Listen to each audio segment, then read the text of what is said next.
What's up guys, Hardcore Bomboy here and welcome to my 11th Road to Raids episode. Just to start the video off, we are actually unblocking black demons because it is now time with the crafting level, as you saw in the last video, to hunt for that Zenite. Perhaps I should have done this a bit earlier, but I felt like waiting. I really hated black demons and I didn't want to do demonic gorillas, you know, with subpar gear, which I ended up doing for a little while. But there we go, so we've got them unblocked and we've got 2 free block slots that I'm not really sure what I'm going to do with them yet.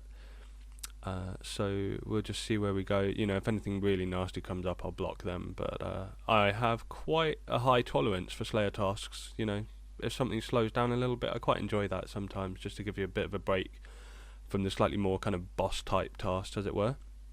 I'm just considering here basically making unlocking some of these other options, but I decided against it. You know, boss tasks could give me a lot of tasks that would put me in the wilderness, and so that would cost me quite a lot of points. So I'm going to wait till I'm really ready to do most boss tasks that aren't in the wilderness so that I can do that. But there we go, so now that that's all set up, I didn't get that task obviously, but we've got a couple of clues here. So the first one was a medium, and we've got a Zami page 3 and the green d'hide T body. Totaling about 230k, as you can see, a quite nice one. And then we've got another hard here, as always, picked up through Slayer, and another ancient blessing. That is actually my third. So the Zami page and the green d'hide body T are unique, but the blessing is not, unfortunately. That's the third one of the ancient blessings. I'm currently wielding the other one. So here we are, we've got another hard clue scroll that's taking us to the wildy. This is like one of the 2 or 3 hard clue spots that I will go to. You know, it's a bit risky, but it's not that bad. There doesn't tend to be many people here. People don't even really seem to do their wildy slayer here. I rarely ever see anyone. But there we go. So that was the casket, and what are we going to get? Look at that, another explorer's backpack and a master clue actually. So some alcohols, some food. It was nice, but the explorer's backpack, we don't need another one. But that's cool. I did end up dropping this master clue, by the way. It wanted me to go to Lava Dragon Isle, right to the egg, and it's just multi and it's suicide basically. You know, Lava Dragons, people hop through the worlds every 3 minutes. You can barely get a kill without seeing them PK us, so I didn't fancy my chances trying to run through all of that. And now this one is an elite, and the challenge was to basically kill a green dragon in the wilderness.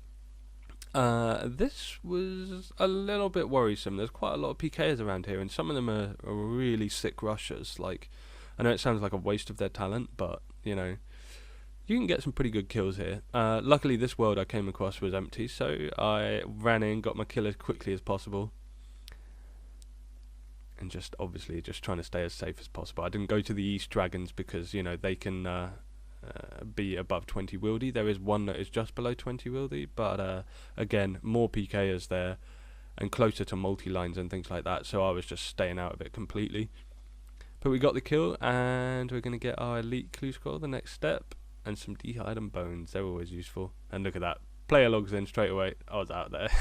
Not that he could attack me, but I was gone. Suspense. Yeah, so a magic seed, that's actually going to be really nice. The dragonstone ring, all of that, it's all alchables. The soul runes, they're helpful. That's good bank value.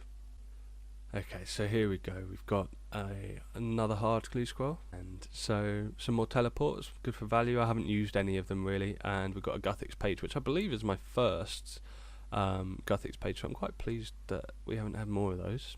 But I do kind of like the Guthix book, but I never use it. I just like Guthix as a RuneScape god, as it were. You can see that I've neatened up the clue scroll tab as well.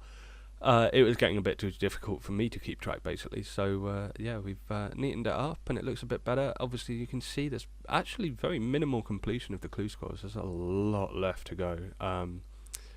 So yeah, I'll have to keep cracking on with them. But you know, I have slowed down since like I'm in the higher end kind of part of the game. Clue scrolls become less advantageous. Like early game, they're brilliant because you can get some random rune items and things like that, which can help tide you over for equipment. But now that I'm really hunting for PVM drops for my equipment, the clue scrolls are kind of falling down by the wayside.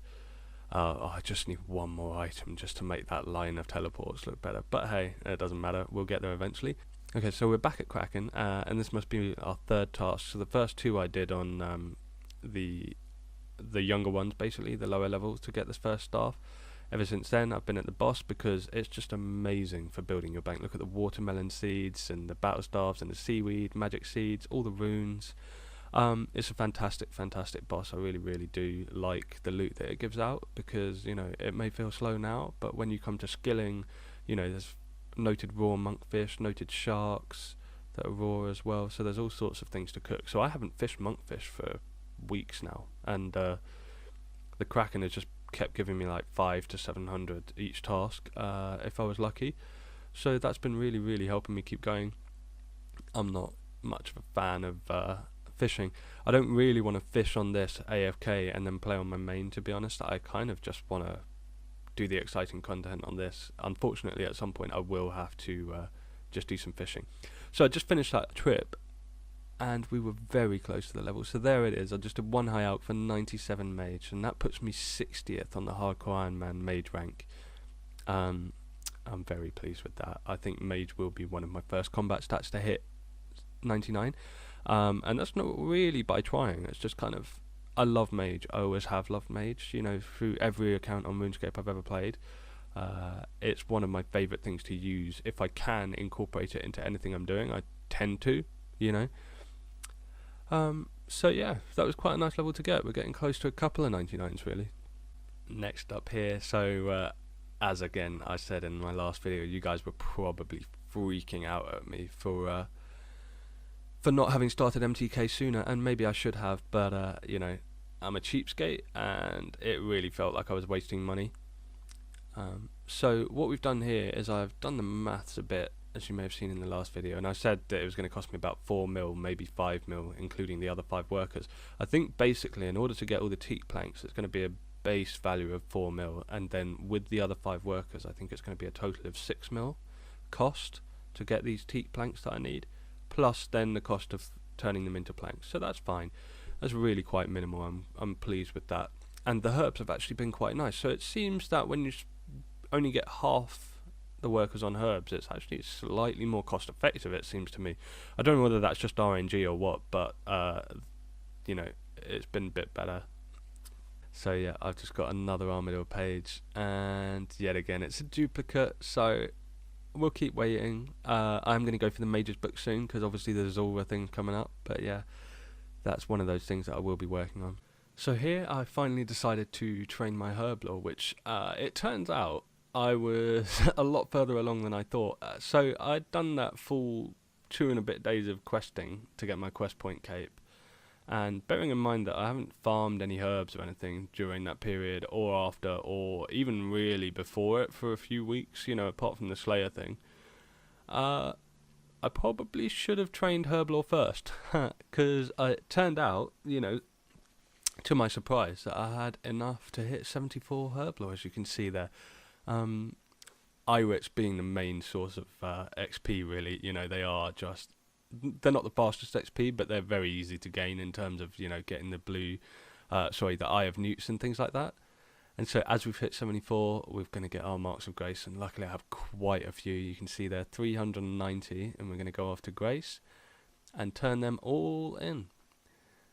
And that will turn into, I mean, obviously everyone knows it's going to be 3,900 amylase, which is brilliant. That's going to last me a long, long time. I've got a lot of super energy potions to make still. Again, I'm being lazy with that because I've got enough stamina to last me a little while from this little, I don't know why I took that. Oh, free beer, why not? I've been working hard, I might as well have a beer. So here we go, we are off to Grace, and we're going to exchange these for the amylase packs. I love the buy 50 with packs now. See, people were like really concerned about the runes, but I think it's for the packs. If you just buy 50, you fill your inventory, open them all up, buy 50 again, it's so much better. Runes, like, you end up buying a bit too quickly, I think, you know. At least for the world hopping situation, but, you know, it's actually quite good still. It's better than having whatever, you know, like buy 10. That was awful. But I really, you know, death rune packs would be a really nice thing, and I understand that there's some kind of like, you know, balancing issues there. But you know, it would make life a lot easier because, you know, sometimes when I'm buying up death runes, I'll buy up every single world I can go to. It'll be like 20 or 30 worlds, and I might even finish there and then have to go to Varrock and carry on buying. So for the next person who's coming along trying to buy those, it's a rough day. It's a bit limiting for death runes, really. I understand that there are many concerns with bots being able to buy them and things like that. It's quite difficult. But here we go, we're off to the GE. We're going to decant all our potions. I really don't often come to the GE on this account, but there we go. So we've decanted them. We've got 406 super energy, 4 doses. So that won't use all my amylase, but I'm going to use up a fair few. I kept a few of the super energies, you know, just to make sure that I've got some efficient kind of energy gain if I don't need to actually re-stam. But yeah, all in all, it's very, very nice to get our first few stamina potions in. But here we go. So obviously I'm going to have to use the fruit pie, basically. I forget its name. The Golanova top pie. In order to boost up to this. But that's no big deal. I had 3 left over from when I was trying to make the anti-fire potion. So, you know, there was no effort again there. And that'll last me, you know, this bunch will last me long enough that I'll have 78 or 78, yeah, 78 herblore, 77 herblore before it's even a problem and they run out, so that's fine. But this is great herblore XP. Glad I just dumped all my marks of grace. Obviously I will eventually be getting more, but probably not for some time. So anyway, now that that's done, it was basically just a break between all the Slayer and the PVMing and that kind of thing. This was my kind of like relaxation, as it were, as crazy as that might sound. So after that, we are finally off to Demonic Gorillas. Now, I'll start you off here with my first Ballista Spring, and that was in... So this is my first task of Black Demons, and I've got 132 left, so I kind of killed many, you know, maybe 70 by this point. And there's a Ballista Spring. I believe that is 1 in 500 or 1 in 1,000. It's quite a rare thing. Oh, yeah, no, the Ballista Spring is probably 1 in 500. So I've been quite enjoying that. And if you take a look at my gear here, it's a bit subpar. You know, I've got black D-hide body on, Dark's legs, that kind of thing. I was trying out the rune crossbow to see how much DPS that was, but it feels too slow, so I did actually switch it up to the Carol's crossbow in the end, which actually does seem to be a bit more consistent and rapid. So that's nice. But yeah, these guys are fantastic to kill. They may take hours to get a task done, but they're actually really fun if you ask me. They, you know, require you to actually pay attention and PVM, and there is a risk here. This is the first kind of like actual scary bossing thing that wasn't the Monkey Madness 2 boss. And they bring me so much closer to Zora, really. There was a clip. Unfortunately, I deleted it, but I didn't pay attention for 2 hits, and the first hit knocked me down 30 HP, and so I ate with my Kuramban, and that took me to 24 HP somehow. And then I got hit at 20, and I was on 4 HP, and I don't use a Ring of Life, really, because what's the point, you know? I mean, I know there's a point, but I don't really like it. And yeah, at 4 HP, I was pretty scared. But, you know, you just get your prayer up, you eat up, and you carry on. So there's nothing more to say about that, really. I didn't die, so we're still on it. And there's 96 HP. So there's been quite a lot of levels up in the Demonic Gorillas. Namely, quite a lot of defense levels as well. But they're quite insignificant. As you may have realized in my older videos, my defense was only like 72. So we're kind of pushing towards 80. But I think I find, you know, the characters finally look kind of cool. There we go, another one down, and that's 90 Slayer rolling in there.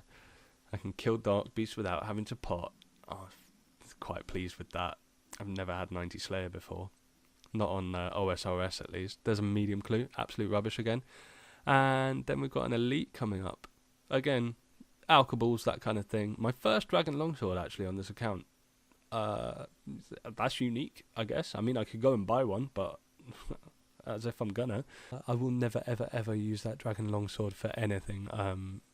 I did try and think of a few scenarios where it might be usable, but nah, it's really, really not. So guys, that will be the end of the video. I will be making a video for this Wednesday actually, because so much has happened in the last couple of days basically that I cannot fit it all into this one video. You'd be looking at something that's about 35 minutes long if I put everything in. So I'll leave it for Wednesday. But anyway, as you can see with this last clip, just a little teaser, I am going back to Barrows to try and improve my gear again. So have a good weekend, and I'll see you Wednesday. Take it easy. Peace.